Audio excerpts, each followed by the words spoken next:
আসসালামু আলাইকুম।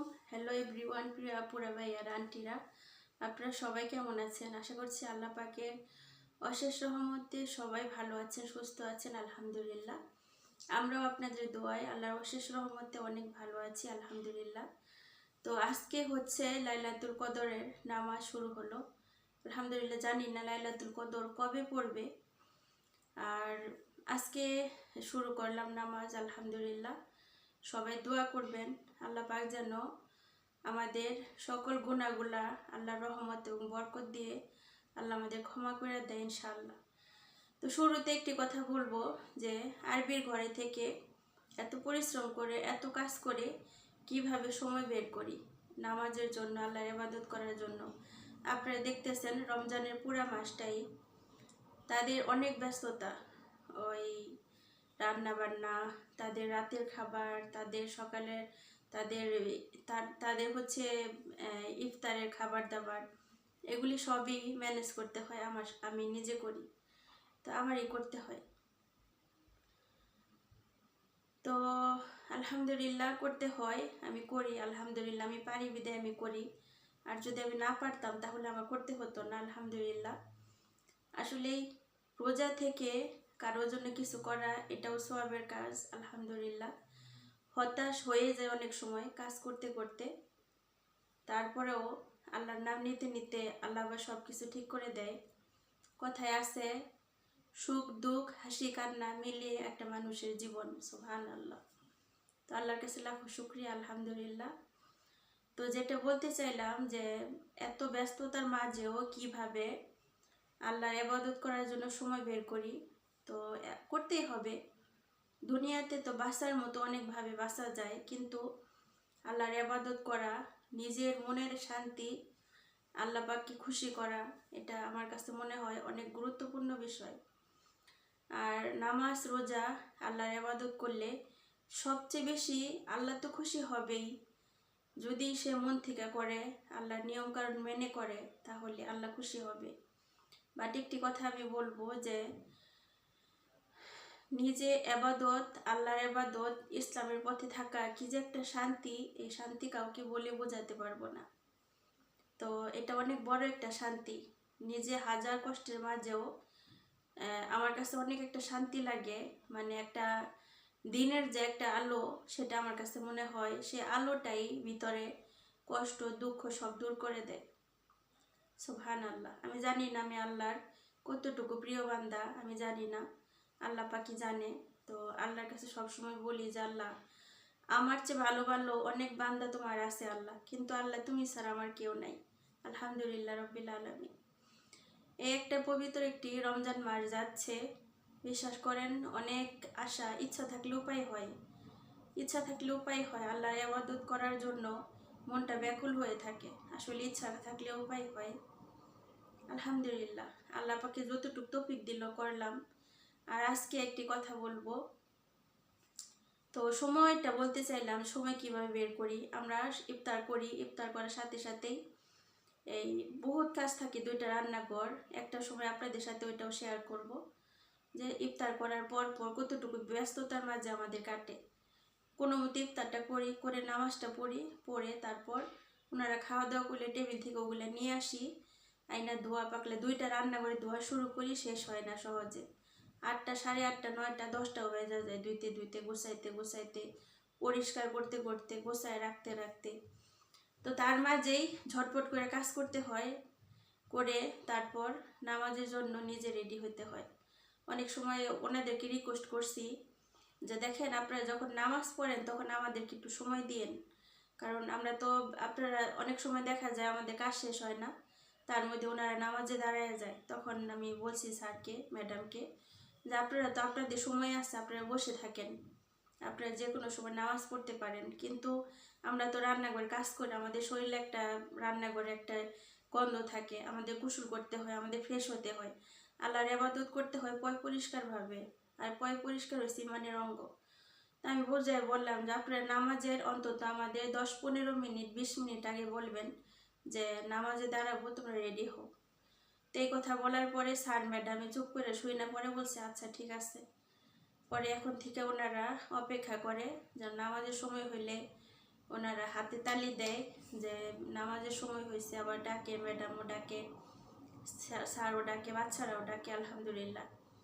তো সময় আসলে আমাদের করে নিতে হয়। দেখা গেছে আমরা এই সব কোনো মতো ইফতারটা কইরা আগে ঝটপট করে কাজ শেষ করি, কারণ নামাজ পড়বো, হয়তো বা খাবার পেটে অল্প আছে, আর খেতে ইচ্ছা করতেছে কিন্তু এখন খাবো না, নামাজটা পড়বো সবাই মিলে তারপর। তো যদি খেতে বসি তাহলে নামাজ পড়া হবে না, কাজ শেষ হবে না, এইভাবে আমরা সময় ভাগ করি। তা আলহামদুলিল্লাহ, কথায় আছে ইচ্ছা থাকলে উপায় হয়, আলহামদুলিল্লাহ। তো এটা গেল। এখন হচ্ছে আজকে আজকে গেছে রোজা থেকে আমি একা একা এই সালাতুল তসবিহ নামাজ পড়তেছি। তা আমার এক বোন, আমার কমেন্টে দেখবেন আমার একটা বোন আছে, তার নামটাই উল্লেখ করি, জানি না উল্লেখ করলে আপু কি বলবে। তো সে হচ্ছে আমাদের শিরিনা আপু, অনেক ভালো মনের একটি মানুষ। তো আমি এই এই সালাতুল তসবিহ নামাজটা আমার একবার পড়া হয়েছিল, একবার না হয়তো বা কয়েকবারই হয়েছিল। তখন আমি অনেক ছোট, তখন আমার চাচি তালিম করতো, আমাদের ফ্যামিলিতে তালিম হইতো।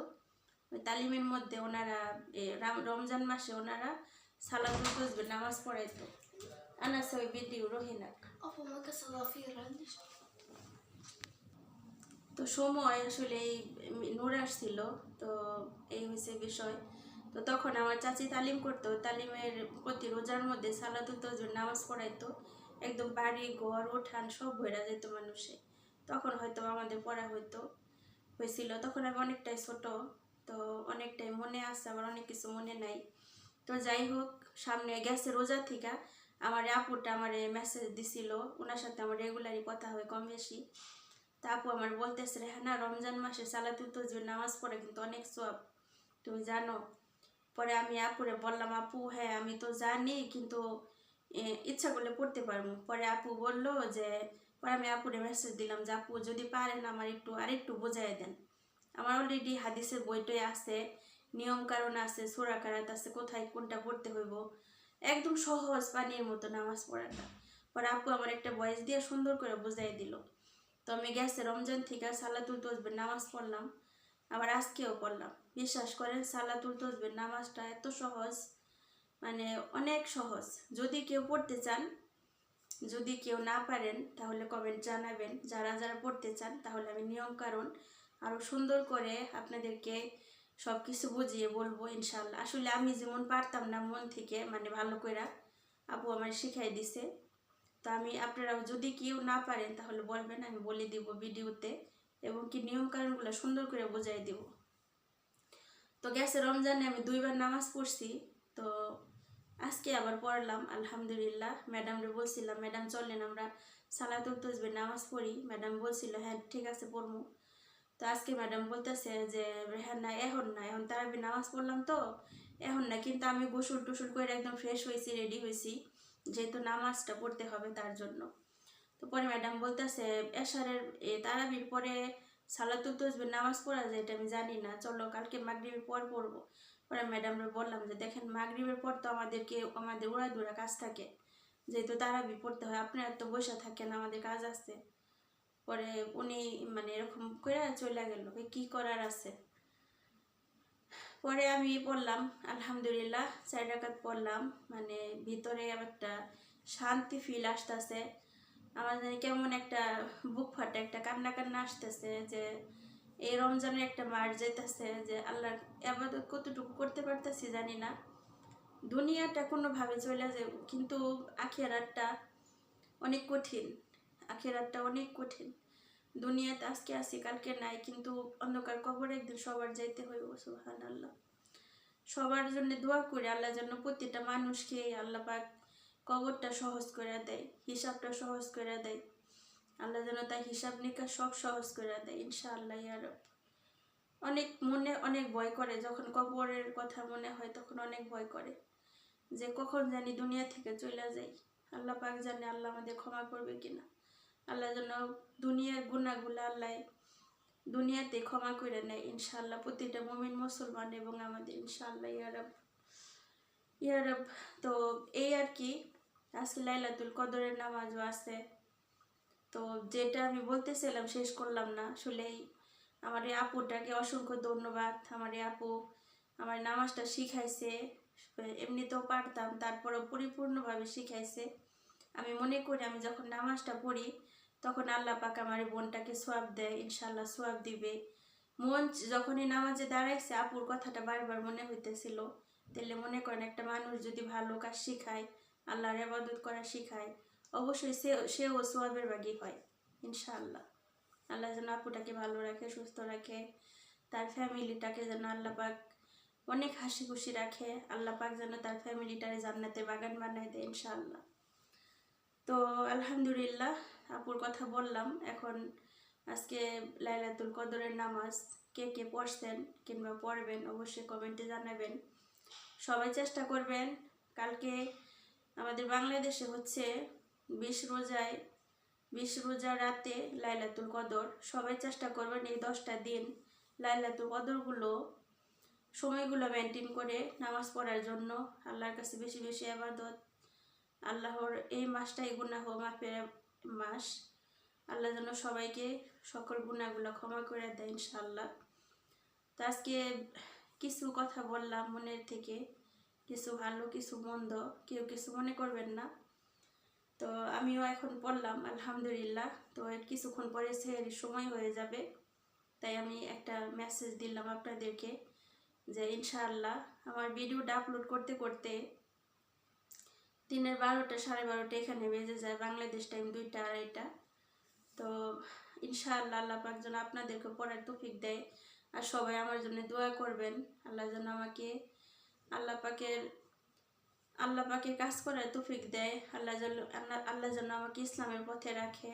আল্লাহ যেন আমাকে আল্লাহ পাকের প্রিয় বান্দা হিসাবে গ্রহণ করে। আমি জানি না আমার আল্লাহ পাক আমাকে কতটুকু ভালোবাসে, আমি জানি না, কিন্তু সবার কাছে দোয়া চাই, সবাই দোয়া করবেন। আর আপনাদের মাঝে আমার সুখ দুঃখ ভালো মন্দ তুলে ধরি, ফ্যামিলির একজন মনে করে, ভুল হলে ক্ষমা করে দিবেন। আল্লাহ পাক সবসময় পছন্দ করে যে ব্যক্তি ক্ষমা করতে পছন্দ করে, তাকেও আল্লাহ পাক অনেক ভালোবাসে। আলহামদুলিল্লাহ আলহামদুলিল্লাহ। তো ইনশাআল্লাহ আর কয়টা দিন আছে রোজার, কেমন যেন মায়া লাগতেছে, রোজাগুলো চলে যেতেছে, মায়া লাগতেছে ভিতরে, জানি কেমন একটা খারাপ লাগা কাজ করতেছে যে আল্লাহ পাক রমজানের মাসটা অনেক সুন্দর ছিল, সেই সুন্দর মুহূর্তগুলো আমি আর কোথাও পাই না খুঁজা। এই রমজান মাসের সৌন্দর্য আমি আমার ফ্যামিলির মতো খুঁজি, কিন্তু কোথাও পাই না। যে রমজান মাস আসলে আমার বাবার বাড়ি ফ্যামিলিতে কত আনন্দ উৎসব হইতো। রমজানের প্রতিটা সময়, সকাল দুপুর রাত সন্ধ্যা ফজর সেহরির টাইম কি সুন্দর ছিল, সেগুলি কোথাও খুঁজে পাই না। খুব মিস করি ওই সময়টা, পাবো কিনা কখনো জানি না। তো ভিডিওটি এখানে শেষ করব। সবাই ভালো থাকুন, সুস্থ থাকুন। আল্লাহ হাফেজ, আসসালামু আলাইকুম।